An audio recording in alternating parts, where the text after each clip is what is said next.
mystical land of the great Southwest, jagged pinnacles touch the clouds, and giant sandstone buttes rise dramatically from the desert floor. It is here where the Navajo Nation carved its civilization many centuries ago.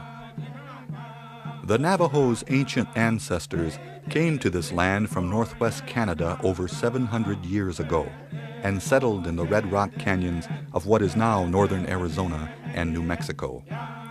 They invaded the homelands of the cliff-dwelling Anasazi, who they drove south towards Mexico.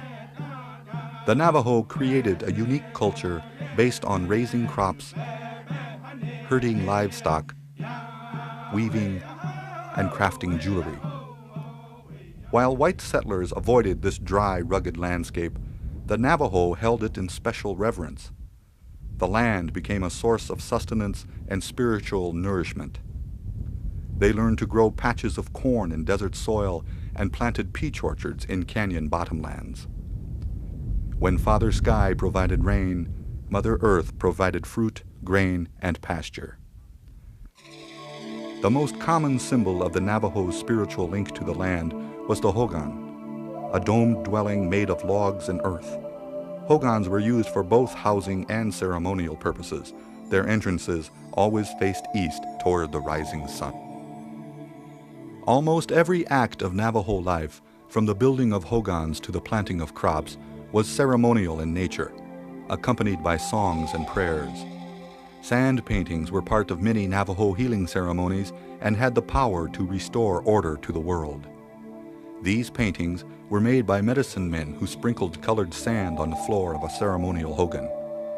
The designs told stories from the Navajo creation myth, when the first holy people were miraculously produced from corn, rain, pollen, and precious stones by the gods and the winds. In the 1600s, the Spanish introduced sheep and horses to the Navajo. They became among the Southwest's most renowned herdsmen and riders. But women played a vital role in tribal life too. Nearly every Navajo woman was skilled at hand weaving, using sheep's wool on Pueblo looms. Their decorative rugs and blankets with patterned designs or symbolic pictures became known the world over. At the end of the Mexican-American War in 1848, English-speaking whites moved into Navajo land. The Navajo had been fighting Spanish-speaking intruders for 250 years. The Navajo stole sheep and horses from the Mexicans, who in turn captured Indians for slaves. The Navajo figured their enemies would be expelled from the new U.S. territory of New Mexico. Instead, Washington gave the Mexicans the U.S. citizenship it had denied the Navajo and allowed the slave trading to continue. The Indians could only watch in growing anger as soldiers built their first military post in 1851. In its name, the whites spoke their feelings for the Navajo, calling it Fort Defiance. The great Navajo chief Manuelito and his ally Barbencito were determined to sweep the fort and its people from their land. In 1860, they attacked Fort Defiance with 1,000 warriors. Though their arrows were no match for musket fire, they convinced Washington that the Navajo would defend their homeland at all costs. General James Carleton, a ruthless Army veteran who'd subdued the Mescalero Apaches, soon took command of Fort Defiance. Carleton found Navajo land a princely realm, but of the Navajo people, he said they were wolves that run through the mountains and must be cleared away if the territory was to be opened to settlement. So Carleton chose a new place for the Navajos, a flat and desolate wasteland far away on the Pecos River called Bosque Redondo. Here, guarded by soldiers from Fort Sumner, Carleton planned for the Navajo to become self-sufficient farmers. But Barbencito refused, saying, "I will not go to the Bosque. I will never leave my country, not even if it means that I will be killed." Carleton chose his old friend Kit Carson to head the military campaign against the Navajos. Carson was reluctant at first, not wanting to fight the Indians he had traded and lived with in the past.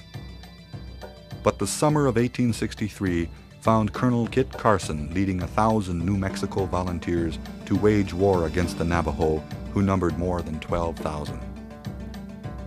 Carson knew the only way to conquer the Navajo was to scorch the very earth they lived upon and starve them into submission. Kit Carson's men destroyed most of the herds and crops between Fort Defiance and Canyon de Chelly in 6 months' time. In January 1864, Carson led 300 soldiers into the sheer-walled reaches of Canyon de Chelly, the last Navajo stronghold. The soldiers burned hogans, slaughtered livestock, destroyed cornfields, took women and children captive, and killed the men with their muskets. Barboncito was captured, but Manuelito escaped with 4,000 members of his band. The 8,000 Navajo who'd surrendered set out on the Long Walk, a terrible 300-mile journey to captivity at Bosque Redondo. Hungry, homesick, and nearly naked against the cold, 200 Navajo died along the way to the wasteland that General Carleton considered a fine reservation. But Indians who escaped the reservation told of a barren, drought-stricken land where they lived like prairie dogs in burrows. Kit Carson continued to hunt those who were still free. In September 1866, Chief Manuelito and 23 hungry, ragged warriors surrendered at a military post in northwestern New Mexico. His band had resisted capture for more than 3 years, but now they were too exhausted to fight on. The days of the free Navajo Nation were over. By 1868, horrific reports of life at Bosque Redondo had created a public outcry. The land was desolate, the water unfit to drink, and government rations almost non-existent. 2,000 Navajo people died at the Bosque due to starvation and disease. The sooner it is abandoned and the Indians removed, the better, said the reservation superintendent. And so, on June 1st, Manuelito, Barboncito, and 5 others met with Army Commander William Tecumseh Sherman to sign a treaty. When the Navajo leaders first saw Sherman, they were fearful of him because his face was the same as Carleton's, fierce and hairy with a cruel mouth. But his eyes were different. He had the eyes of a man who had suffered and seen much pain. Sherman told the Navajo, "My children, I will send you back to your homes." And so the government allowed the Navajo to return to a reservation in their old homelands. "When we saw the top of the mountain from Albuquerque," said Manuelito, "we felt like talking to the ground. We loved it so." The Navajo would never forget those 4 years of death and suffering at the Bosque Redondo. The Fearing Time, it was called. Over the years, the Navajo people fought countless battles to defend their territory and endured endless years of forced captivity. But they never lost their spiritual link to land. It is in this land and in the giant mountains that surround it and the sky above that the very soul of the Navajo can be found.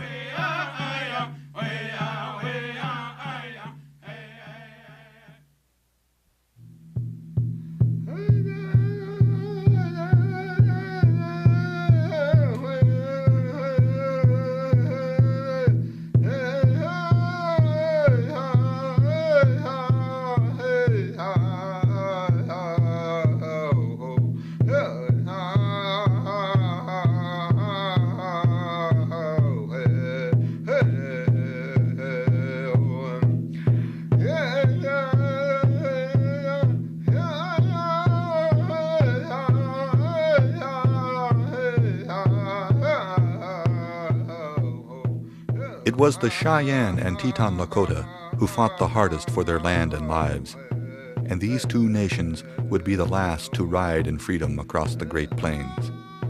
Here, the vast prairies stretched from Texas to Canada and from the Mississippi River to the Rocky Mountains. As the mightiest of Plains tribes in the 19th century, the Cheyenne and Teton Lakota shared a similar way of life. They were horse warriors who built teepee villages, and they had many of the same ceremonies and rites. And to each of them, the American bison was life, a gift from the Great Spirit. By 1850, millions of buffalo moved like a dark living sea across the land. This was truly the buffalo's kingdom, and the Indians who followed the herds cast only a small shadow under the sky. For the Teton Lakota and Cheyenne, the bison was endowed with supernatural powers, and they took from the herds all they needed for their existence. They killed only enough animals to supply their needs for the winter. They stripped the meat carefully to dry in the sun, storing bone marrow and fat in skins, treating the sinews for bowstrings and thread, and curing the hides for teepee covers, clothing, and moccasins. The Cheyenne thought of themselves as the beautiful people. For centuries they lived as farmers and potters in the great pine forests above the source of the Mississippi. But the Lakota and Ojibwas drove them onto the high plains in the 1700s. In time, they abandoned planting and followed the roaming buffalo. The Cheyenne were fiercely independent and were among the most feared warriors in the West. Their famous Dog Soldiers Warrior Society was a powerful military organization. Half the warriors of each band were members, and they roamed at will over a large territory, hunting and raiding. The Cheyenne were known for their advanced religious beliefs. They held a life-renewing Sundance ceremony every midsummer, after the tribes left winter camps and gathered for the buffalo hunt. It was their most important religious ritual, a thanksgiving to the mysterious power and the rebirth of life on earth, the return of the season of growth. But by the end of the Civil War, there was a force on the plains racing like a storm cloud from the east. It would soon change the century-old life of the Cheyenne people. Covered wagons streamed across the prairie, cattle grazed the grasslands, and whites began to slaughter buffalo for their hides, and sometimes just for pleasure. Soon hundreds of buffalo bones lay scattered on the southern plains, their uneaten flesh rotting in the hot prairie sun. After the territory of Colorado was created in 1861, whites wanted to open the entire land for settlement and to force the Cheyennes into submission. Colorado Governor John Evans declared war to press the Indians onto reservations. The district military commander, Colonel John Shivington, ordered his men to burn villages and kill Cheyennes wherever and whenever found. This preacher-turned-soldier said, "It is right and honorable to use any means under God's heaven to kill Indians that would kill women and children." But the Cheyenne peace chief Black Kettle said, "It is not my intention or wish to fight the whites. I want to be friendly and peaceable and keep my band so. I want to live in peace." Black Kettle had once shook the hand of President Lincoln in Washington, and he prided himself that he had never led a raid against the settlers.